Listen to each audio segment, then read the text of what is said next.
कहानी का अहम किरदार बहुत खामोश बैठा है। कहानी का आगे सफर बहुत वीरान होगा क्या। नमस्कार, मैं जन्मता शिवम गौतम। मैं ऐसा इसलिए कह रहा हूं कि सुप्रीम कोर्ट ने फिर से एक बार यह साबित कर दिया है कि भारत की न्यायपालिका में न केवल अंधेर है बल्कि देर भी है, और इतनी देर है कि उसके बाद न्याय की उम्मीद करने वाले को मूर्ख ही कहा जा सकता है। इस देश में एक बहुत बड़ा कांड हुआ था आज से करीब 19-20 साल पहले। कांड तो बहुत पहले से चल रहा था, लेकिन 19 साल पहले उसका खुलासा हुआ था। नोएडा के पास एक जगह है निठारी, और वहां पर एक व्यक्ति के घर के पीछे के नाले में करीब 2.5 दर्जन बच्चों, महिलाओं और लड़कियों की हड्डियां पाई गई थी। इसके बाद जांच हुई, और जांच में जो उस कोठी का मालिक था, जैसे बिजनेसमैन बताया गया था, मनिंदर सिंह पंढेर, और उसका जो नौकर था कोली, इन दोनों को गिरफ्तार किया गया था। 2009 में सेशन कोर्ट ने जब खूब हंगामा हुआ तो इन दोनों को ही सजा दे दी थी, मौत तक की सजा दी गई थी। बाद में इलाहाबाद हाई कोर्ट ने भी उस सजा को बरकरार रख दिया था और मामला सुप्रीम कोर्ट पहुंचा था। सुप्रीम कोर्ट ने भी उस समय सजा को बरकरार रखा था। लेकिन फिर बाद में इसी मामले में इलाहाबाद हाई कोर्ट में याचिका लगाई गई, और उस याचिका के तहत यह माना गया कि सीबीआई ने जो जांच की थी उसमें जो सबूत पेश किए गए थे वो संदेह से परे नहीं कहे जा सकते हैं। ऐसा कहते हुए इलाहाबाद हाई कोर्ट ने पंढेर को राहत दे दी थी, कोली को भी 12 मुकदमों में राहत दे दी थी। मामला फिर सुप्रीम कोर्ट आता है। सुप्रीम कोर्ट में ये जो कोली था, इसने ये याचिका लगाई थी कि चूंकि उसे बाकी के केसेस में उन्हीं सबूतों के आधार पर एक्विटल यानी कि रिहाई दी गई है जिनके आधार पर एक दो जो केस पेंडिंग है उसमें वो सजा भुगत रहा है।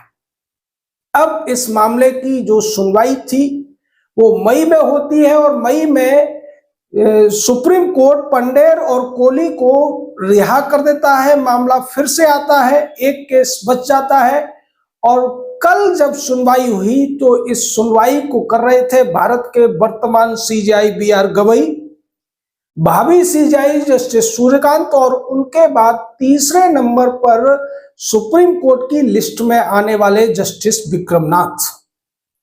इन लोगों ने बड़ा ही विस्मयकारी फैसला देते हुए यह कह दिया कि सुरेंद्र कोली जो आरोपी है, चूंकि उसके खिलाफ सीबीआई सबूत पेश कर पाने में, बियॉन्ड एनी डाउट वाले सबूत पेश कर पाने में नाकामयाब हुई है, इसलिए हम इसको भी रिहा करते हैं।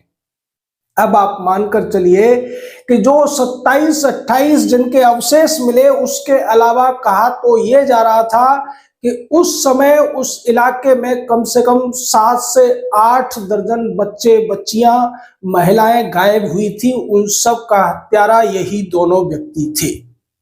लेकिन हमारे देश की जो जुडिशरी है वो ऐसे ऐसे सिद्धांतों पर चलती है जो न भारतीय कहे जा सकते हैं ना ही न्यायपूर्ण कहे जा सकते हैं।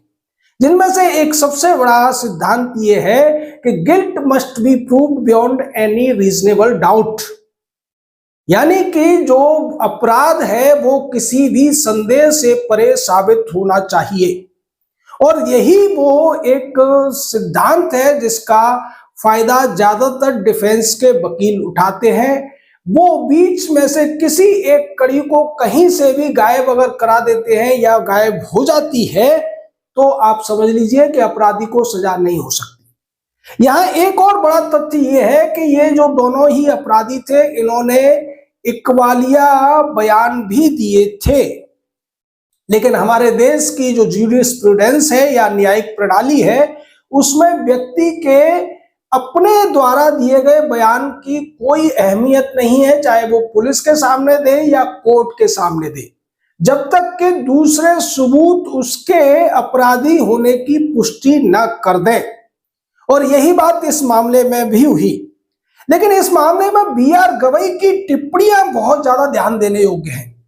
बी.आर. गवई ने इस व्यक्ति को रिहा करते हुए ये कहा कि इलाहाबाद हाई कोर्ट ने मीडिया ट्रायल के सामने खड़े रहते हुए न्याय के सिद्धांतों का सही तरीके से पालन किया जब उसने पंडेर और कोहली को रिहा किया सबूतों के अभाव में। साथ ही साथ उन्होंने सेशन कोर्ट ने जो सजा सुनाई थी उस पर सवाल उठाए और ये कहा कि सेशन कोर्ट उस समय जो मीडिया ट्रायल चल रहा था उसके दबाव में आ गया और उसने पंडेर और कोहली को सजा दे दी थी। यानी जस्टिस बी.आर. गवई ने यह कहने की कोशिश की है कि अगर इस पूरे मामले में मीडिया ट्रायल न हुआ होता, मीडिया में ज्यादा चर्चा न हुई होती, लोगों में बहुत ज्यादा आक्रोश न रहा होता, तो शायद सेशन कोर्ट भी सजा नहीं देता, हाई कोर्ट भी सजा नहीं देता और बाद में सुप्रीम कोर्ट भी उस सजा की पुष्टि नहीं करता। जबकि इसी मामले में यह बात भी सामने आई थी कि जो पंडेर था वो मानव अंगों की तस्करी का भी आरोपी बनाया गया था। लेकिन चूंकि उस समय पुराना एविडेंस एक्ट चलता था तो सबूतों को उस हिसाब से वजन नहीं मिलता था और उसकी वजह से सारे सबूतों में कोई ना कोई खामी जो बचाव पक्ष के वकील थे उन्होंने निकाली थी। अभी भी जो सुनवाई हुई उसमें यह देखने को मिला कि जो प्रोसिक्यूशन यानी सीबीआई की तरफ से एक वकील थे एएसजी राजा ठाकरे और बचाव पक्ष की तरफ से कम आधा दर्जन वकील खड़े हुए थे। अब आप सोचिए कि जो सुरेंद्र कोहली एक मामूली खानसामे का काम करता था, घर का घरेलू नौकर था, उसके पास इतना पैसा कहां से आया कि अभी भी वो इस पूरे मामले के 19 साल बीत जाने के बावजूद उसकी बचाव में 6-7 वकील खड़े हुए हैं। यही हमारे देश की न्यायपालिका की सच्चाई है। यह अकेला मामला नहीं है, लेकिन आप सोचिए कि जिस मामले ने कई सालों तक देश के अखबारों में सुर्खियां बटोरी, उस समय जो टीवी चैनल्स होते थे उन पर लगातार कार्यक्रम हुए, दुनिया भर में यह मामला उठा था, उसके बावजूद कितनी बेशर्मी के साथ सुप्रीम कोर्ट ने इस मामले में दोनों ही अपराधियों को रिहा कर दिया। जी हां, मैं उन्हें अपराधी कह रहा हूं, लेकिन कोर्ट की भाषा में आप उन्हें अपराधी नहीं कह सकते जब तक कि कोई कोर्ट किसी अपराधी का अपराध सिद्ध न कर दे। सोचने वाली बात यह है कि क्या यह अकेला मामला है? बिल्कुल नहीं। जितने भी इस तरीके के मामले हुए हैं उनमें ज्यादातर यही होता है कि हाई कोर्ट और सुप्रीम कोर्ट के लेवल पर आने के बाद में सबसे बड़ा जो बचाव पक्ष के द्वारा लिया जाता है वो होता है सबूतों पर संदेह पैदा करना। और ये जो हमारे जज साहब बैठे होते हैं जिन्हें के वकील अपना मिलॉर्ड कहते हैं, अपना खुदा कहते हैं, ये नकली खुदा इसी बात का इंतजार कर रहे होते हैं कि सीबीआई या पुलिस की कार्रवाई में संदेह कहां से ढूंढा जाए। लेकिन एक और बात इसमें गौर करने वाली है कि अगर उस समय उत्तर प्रदेश में योगी आदित्यनाथ की सरकार रही होती तो शायद ये दिन न देखना पड़ता। फिर शायद पंडेर और कोहली को उनके किए कर्मों की सजा भी मिल गई होती, क्योंकि उनकी गाड़ी भी पलट सकती थी या उनका भागने की कोशिश में एनकाउंटर भी हो गया होता। ये जो सरकारें होती हैं, एनकाउंटर या गाड़ी पलटने की जो घटनाएं इसीलिए होती हैं क्योंकि पुलिस वालों को और ईमानदार अधिकारियों को यह पता होता है कि हम कितनी भी मेहनत कर लें, कितने भी सबूत जुटा लें, लेकिन ये जो अपराधी है वो आसानी से हाई कोर्ट या सुप्रीम कोर्ट से छूट जाएगा और ऐसा होता रहता है। यही वजह है कि बिकरू के विकास की गाड़ी पलटती है और अतीक अहमद एक मुठभेड़ में मारा जाता है। अगर वो ऐसे नहीं मारा जाता तो वो जेलों में आनंद कर रहा होता। जैसा अभी बंगलोर की एक जेल के कई सारे वीडियो फुटेज सामने आ रहे हैं कि वहां पर जो बलात्कार का आरोपी है, जो देशद्रोह आतंकवाद का आरोपी है, या जो हत्या जैसे केसों में जो लोग हैं, वो जेल के अंदर शराब पी रहे हैं, चखना खा रहे हैं, डांस कर रहे हैं, मोबाइल चला रहे हैं, टीवी देख रहे हैं। यानी ये जो कुछ सजा के नाम पर लोगों के पास अगर पैसा है, पहुंच है, तो वो जेल में भी मौज कर सकते हैं, या फिर और ज्यादा पैसा है तो लालू यादव, अरविंद केजरीवाल या फिर मुंबई ब्लास्ट के जो आरोपी थे उनकी तरह से खुले में भी घूम सकते हैं। क्योंकि हमारी जो बड़ी अदालतें हैं, चाहे सुप्रीम कोर्ट हो या हाई कोर्ट हो, ये बस इसी इंतजार में बैठे होते हैं कि किसी भी अपराधी के खिलाफ सबूतों में आप संदेह लेकर आइए और संदेह के आधार पर हम उसको रिहा करने के लिए तैयार बैठे हैं।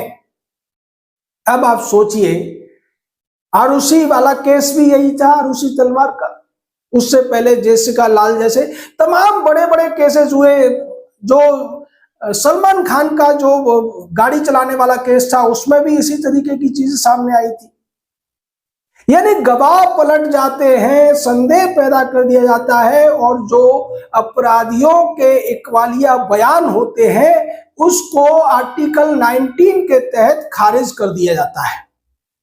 भारत के संविधान में साफ तौर पर कहा गया है कि किसी भी व्यक्ति को उसके खुद के खिलाफ गवाही देने के लिए आप मजबूर नहीं कर सकते, और इसी का फायदा उठाकर इकबालिया बयान को हाई कोर्ट या सुप्रीम कोर्ट खारिज कर देता है। अब आप सोचिए कि अपराधी जो होते हैं उनके पास एक टारगेट है कि कितना भी बड़ा अपराध कर दो लेकिन सबूत मत छोड़ो, जैसा फिल्मों में पहले दिखाया जाता था। अब वो फिल्मों वाली कहानी भारत की अदालतों में बहुतायत में देखने को मिल रही है। और तुर्रा ये है कि भारत के सीजीआई ये कहने की कोशिश कर रहे हैं कि मीडिया ट्रायल के सामने अदालतों को जमकर खड़ा हो जाना चाहिए। यानी यहां अपराधी को यह साबित नहीं करना है कि वो निरपराध है, उसने अपराध नहीं किया है, बल्कि जो जांच एजेंसियां हैं, जो विक्टिम हैं, जो पीड़ित है, उनको यह साबित करना है कि अपराध इसी ने किया है। बीच में अगर कोई भी एक कड़ी टूट गई सबूतों की तो आप समझ लीजिए कि उस अपराधी को सजा नहीं हो पाएगी। पिछले 5-6 सालों का आप रिकॉर्ड उठाकर देखिए, चाहे बलात्कारी हो तो भी छूट रहा है, हत्यारा हो तो भी छूट रहा है, आतंकवाद की घटनाओं में लिप्त है तो भी छूट रहा है। इतने बड़े स्तर पर लोगों के मानव अंगों का तस्करी करने का आरोप होना, यहां तक कि पंडेर के ऊपर, कोहली के ऊपर यह आरोप भी था कि ये लोग बच्चों का मांस खाया करते थे। ऐसे ऐसे जघन्य अपराधियों को भी सबूतों पर संदेह का लाभ दिया जा रहा है, जबकि होना तो इसका उल्टा चाहिए था कि जब इतने बड़े जघन्य अपराध में कोई व्यक्ति हो तो उसके निर्दोष होने पर सबूत मांगे जाए, न कि उसके अपराधी होने के सबूतों में संदेह ढूंढा जाए, जो कि भारतीय संस्कृति या भारतीय न्याय पद्धति का सिद्धांत है। हमारे यहाँ यह कहा गया है कि बड़े उद्देश्य के लिए अगर कुछ निर्दोष लोगों का बलिदान भी हो जाए तब भी राष्ट्र और समाज को बचाने के लिए यह स्वीकार्य है। दधीची की कहानी सबने सुनी होगी। दधीची एक बड़े ऋषि थे और उन्होंने अपने शरीर को, अपनी हड्डियों को वज्र बनाने के लिए दे दिया था, जबकि उनका कोई अपराध नहीं था, लेकिन उन्होंने इसलिए दिया था कि वृतासुर नाम का एक दुष्ट उससे खत्म हो जाएगा, उसका खात्मा कर दिया जाएगा। इतिहास भरा पड़ा है ऐसी तमाम कहानियों से। आप सोचिए, भारत की आजादी जिसके लिए कहा जाता है कि ये चरखे से मिली है, इसके लिए 8 लाख से ज्यादा लोगों ने अपनी जान दी है। उनकी चर्चा कोई नहीं करता है। क्या वो अपराधी थे? क्या वो निर्दोष नहीं थे? लेकिन समाज के हित में, राष्ट्र के हित में उन्होंने अपने आप को, अपने जीवन को उत्सर्ग किया, बलिदान दिया। लेकिन हमारी जुडिशरी कहती है कि चाहे 100 अपराधी छूट जाएं पर एक भी बेगुनाह को सजा नहीं होनी चाहिए। और इसी सिद्धांत को आगे बढ़ाते हुए वो कहते हैं कि अपराध किसी भी संदेह से परे सिद्ध होना चाहिए। ऐसा तो केवल फिल्मों में हो सकता है, किसी स्क्रिप्ट के आधार पर कोई वीडियो रिकॉर्डिंग में अगर वीडियो बना के कोई अपराध करता है तभी हो सकता है, और उसमें भी आप संदेह पैदा कर देंगे, जैसा कसाब के मामले में हुआ था। कसाब के गोलियां चलाते हुए AK-47 इस्तेमाल करते हुए तमाम वीडियो फुटेज थे, उसके बावजूद भारतीय न्यायपालिका ने एक ड्रामा किया था। सेशन कोर्ट ने सजा दी, फिर हाई कोर्ट में मामला चला, सुप्रीम कोर्ट में भी सुनवाई हुई। उन्होंने कहा कि हम इसको सुनवाई का अधिकार देना चाहते हैं, लेकिन वो भूल गए कि अपराधियों के कोई अधिकार नहीं होते हैं। अगर अपराधियों के अपराध होते तो भारत में आज रामायण नहीं पढ़ रहे होते लोग, महाभारत नहीं पढ़ रहे होते लोग, भगवान श्री कृष्ण को पूज नहीं रहे होते लोग, क्योंकि उन्होंने अपराधियों को सुनवाई का अधिकार नहीं दिया था, सिर्फ और सिर्फ दंड दिया था। लेकिन आज की न्याय व्यवस्था अपराधियों को दंड देने में विश्वास नहीं रखती है, बल्कि उनके अधिकारों के लिए चिंतित है, उनकी फैसिलिटीज के लिए चिंतित है। न्यायपालिका इसलिए चिंतित है कि किसी भी अपराधी के साथ अन्याय न हो जाए। आप सोचिए कि जिस व्यक्ति ने सैकड़ों लोगों को मार दिया गोलियों से, तमाम बम ब्लास्ट कर दिए, उसके भी अधिकारों की चिंता इनको हो रही है।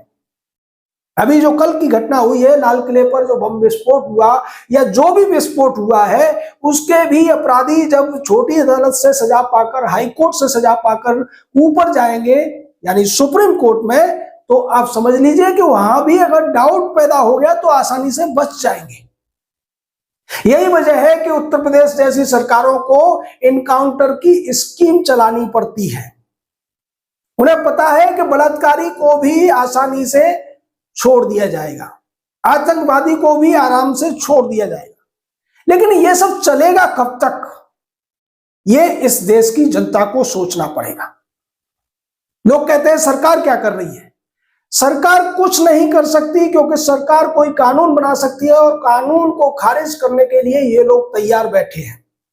इनके ऊपर सबसे बड़ा दबाव जनता का ही है। उसको आप इसी तरीके से समझ लीजिए कि राकेश किशोर ने CJI BR गवई के ऊपर जूता फेंका, लेकिन वो कार्रवाई कराने के लिए, केस चलवाने के लिए राजी नहीं हुए, क्योंकि उन्हें पता था कि इससे तो जनता का आक्रोश और बढ़ेगा। CJI BR गवई या फिर भाभी CJI सूर्यकांत राकेश किशोर से नहीं डरे थे, लेकिन राकेश किशोर की वजह से ये जो चर्चा जनता में चल जाती, जनता में बार बार उनके कुकर्मों की व्याख्या होने लगती, उसकी वजह से इन लोगों ने मामले को दबाने की कोशिश की है। अभी 4 दिन पहले CJI ने बयान दिया कि न्यायपालिका की सबसे बड़ी उपलब्धि यह है कि जनता का विश्वास उनके ऊपर बना हुआ है, जो कि एक बहुत बड़ा भ्रम है, या फिर आप कहें कि ये भ्रम फैलाने की वो कोशिश करते हुए नजर आ रहे हैं। आज की डेट में अगर देश में रेफरेंडम कराया जाए तो मोर देन 95% जनता उनके खिलाफ वोट देगी। जनता से अगर यह पूछा जाए कि क्या आप न्यायपालिका से संतुष्ट हैं, तो सबका जवाब ना में ही आएगा, क्योंकि सिब्बल सिंघवी के जो क्लाइंट्स हैं उनकी संख्या मुश्किल से 1% है। वो लोग हो सकता है उनके पक्ष में बयान दे भी दे, लेकिन पूरी जनता की भावना को देखते हुए खुलकर वो भी नहीं कह पाएंगे कि हाँ, ये अदालतें न्याय करने का काम कर रही हैं। और इसका सबसे बड़ा सबूत तो ये है कि भारत की अदालतों में 5.5 करोड़ से ज्यादा केसेस पेंडिंग है, हाई कोर्ट्स के अंदर 60 लाख से ज्यादा केसेस पेंडिंग है, सुप्रीम कोर्ट के अंदर भी 80,000 से ज्यादा केसेस पेंडिंग हैं। इसलिए हम बार बार कहते हैं कि इस कॉलेजियम सिस्टम को खत्म करो अगर देश को बचाना है, जिसके द्वारा ये जज वहां पर स्थापित होते हैं, आते हैं भाई भतीजावाद से, चेलापंथी से। देश में NJAC जैसी एक संस्था लाने की जरूरत है। देश में ऑल इंडिया लेवल पर जजों की भर्ती कहीं कंपटीशन शुरू करने की जरूरत है, और उसके अलावा जजों की अकाउंटेबिलिटी के लिए भी जनता को दबाव बनाने की जरूरत है। आपका इस पूरे मामले पर क्या कहना है? अपनी राय दीजिए, हमारे साथ जुड़े रहिए। सब्सक्राइब कीजिए, लाइक कीजिए, हाइप कीजिए। जय हिंद, जय भारत।